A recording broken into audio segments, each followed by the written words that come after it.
Carpe diem, my name is Ultranatic, and this is Total Drama Reviews.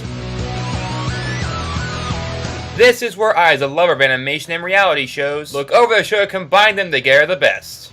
And after the unbearable cliche fest that was Gwen Trent's demise, we're gonna focus on a thankfully better episode, Hide and Be Sneaky. Yep, an episode that apparently gets a lot more praise than the previous one did. And why shouldn't it? The last episode was so contrived and so overwritten with rom-com tropes that anything would have been better than that. So naturally, I watched Hide and Be Sneaky and definitely saw an improvement. And this episode is one I can definitively call, okay.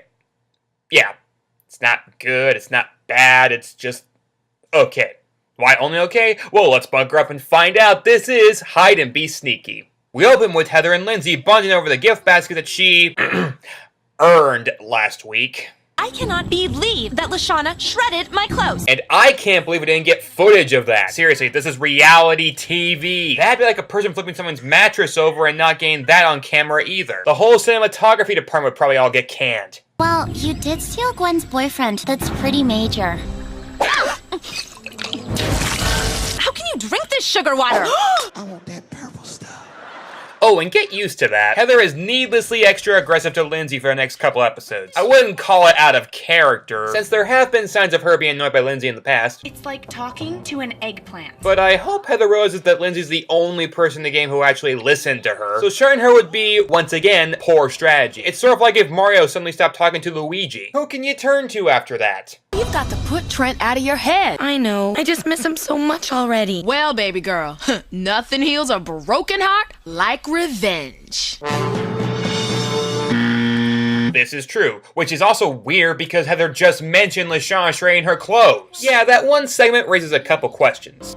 One, how does she know that Lashana did that? Wouldn't it make more sense if Gwen had done that? Two, if Lashana shredded your clothes, why do you only sound mildly annoyed by it? I cannot believe that Lashana shredded my clothes. She is so gonna pay for this. I mean, how we considered after I broke up the shipments of her best friend, the nerve of some people. And three, wouldn't this scene fit better if it was flipped with the one from before? Yeah, show Lashana and Gwen plot their revenge at the beginning, maybe an extra bit of animation showing Lashana shred the clothes, and then Heather and Lindsay chatting. Wouldn't that give this scene some purpose? Yay! I guess I have a reason for being here! Actually thinking about it might be redundant. I mean, is shredding somebody's clothes really worse than... And... I will destroy you! Or even...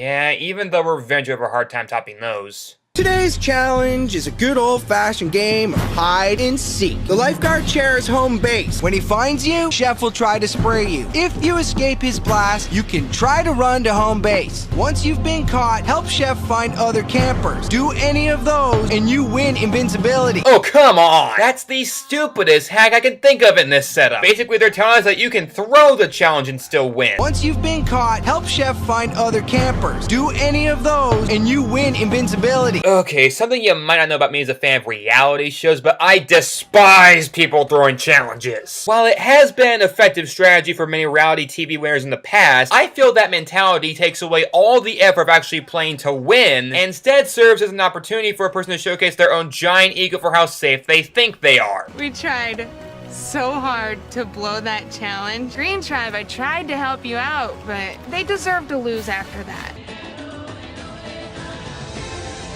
Seventh person voted out and the first member of our jury.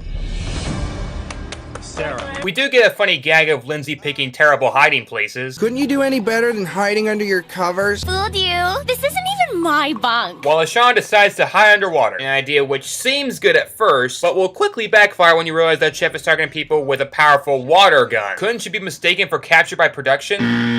If you say so. Oh, and speaking of captured... Whoa! Shh! Listen up, boys. There are 6 chicks on the island and only 4 dudes. If I noticed it, chances are that sooner or later, they're gonna pick us off one by one. Thank God at least one character isn't prone to the math is evil cliche. But all joking aside, I like this, a good bit of strategy and a realistic one at that. Even though the ladies working together is pretty unlikely. It's not like they're exactly getting along. Remember this morning?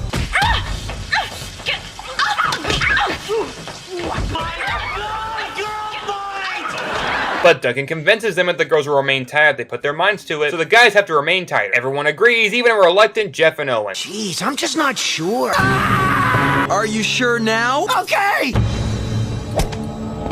trying to scare somebody. Pick a better spot. From this height, the fall wouldn't kill me. I'm counting on it. Huh. And from here on out, it's a lot of great comedy, especially with Izzy playing Shadow with Chef Hatchet. I argue Izzy should get her own TV show, she's that zany. One wacky spin-off of her literally bouncing off the walls is not gonna cut it.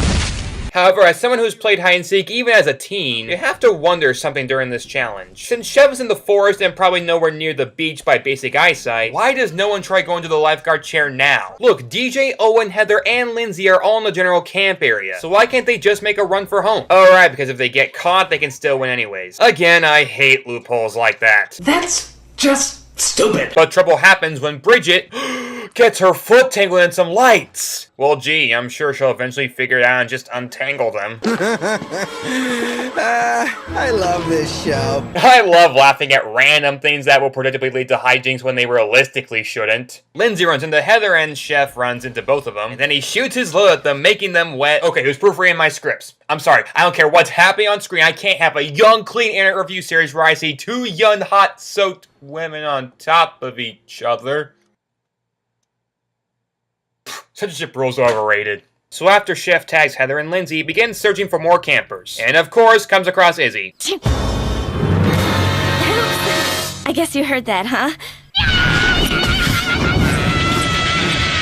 Yeah, I think it's safe to assume that Izzy's not trying to win. What she's trying to do on the island at all, I don't know. The girl's a walking, talking paradox. On the run from the law and yet spotlight on national TV. Sides with Heather and votes for little to no reason. And it's flat out messing with Chef with the high risk of getting caught and no reward at all. I mean, look at her taking on Chef. She has a Mexican standoff with him, pulls out a ton of killer fighting moves, and even gives him the honor of parodying The Matrix with her. For the second time on this show.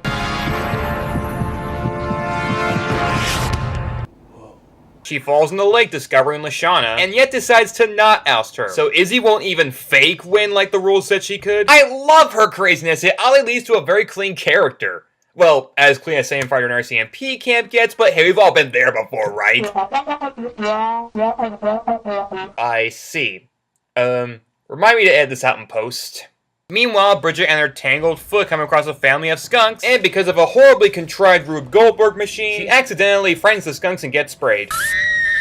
But Chef, who happened to have a rubber glove on a lawn stick with him, just in case, comes across her. Technically, I don't have to spray you. Please spray me! Oh yeah, I'm sure just War will take out that stink. Hey Bridget, have you ever tried Campbell's ketchup soup?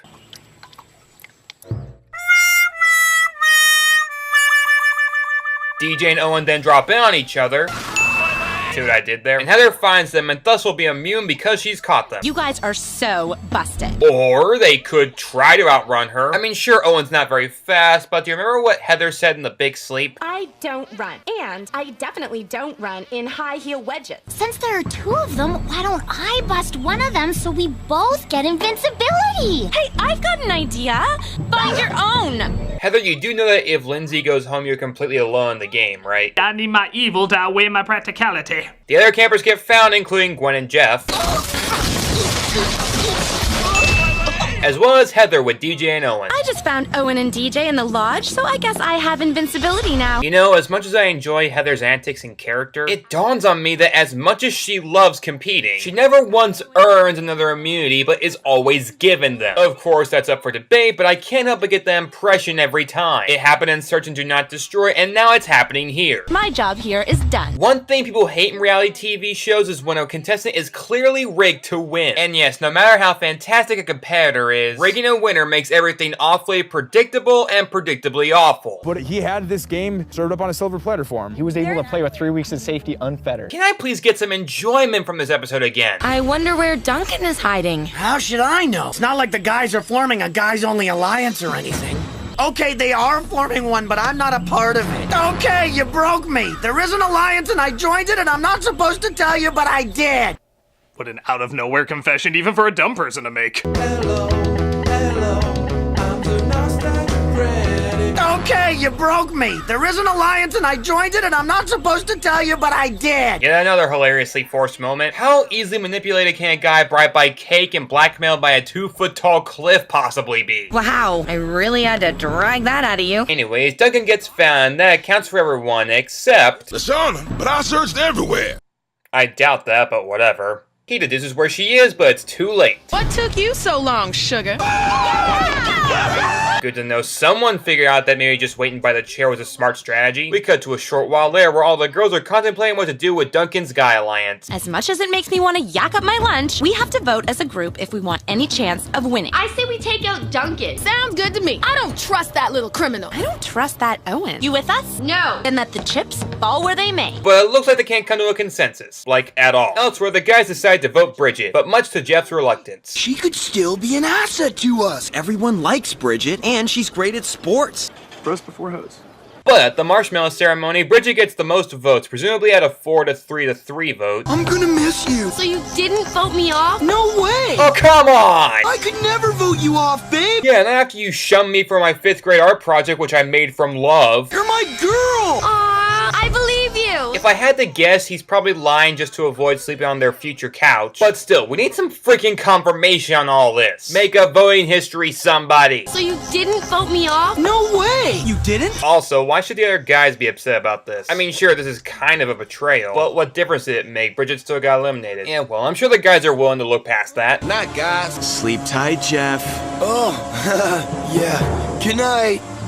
You know, Duncan, normally I'd say that a slap on the wrist is enough punishment, but you've never had that privilege, I'll assume. I mean, you acted like this with Harold, too, and he retaliated by ousting your girlfriend. Let's see how you like it when someone messes with your love life. And that was hide and be sneaky. I still only find it okay. I mean, it's a definite improvement from the last episode. Izzy's a lot of fun, the strategy seems more realistic, but the challenge isn't that creative. There's issues I have with how the campers become invincible, and the outcome when you look at it is pretty forced. But that doesn't make it bad, it's just kind of meh. Take it for what it's worth and check it out yourself. And that's fine with me, but what I'm looking for is something that has more of an impact on me, something that leaves a lasting impression. TDI, can you deliver? You really are mean! All that bad stuff people say about you is true! Like how you're a two-faced, backstabbing, lying little... Oh, yes! And simultaneously... Oh, no.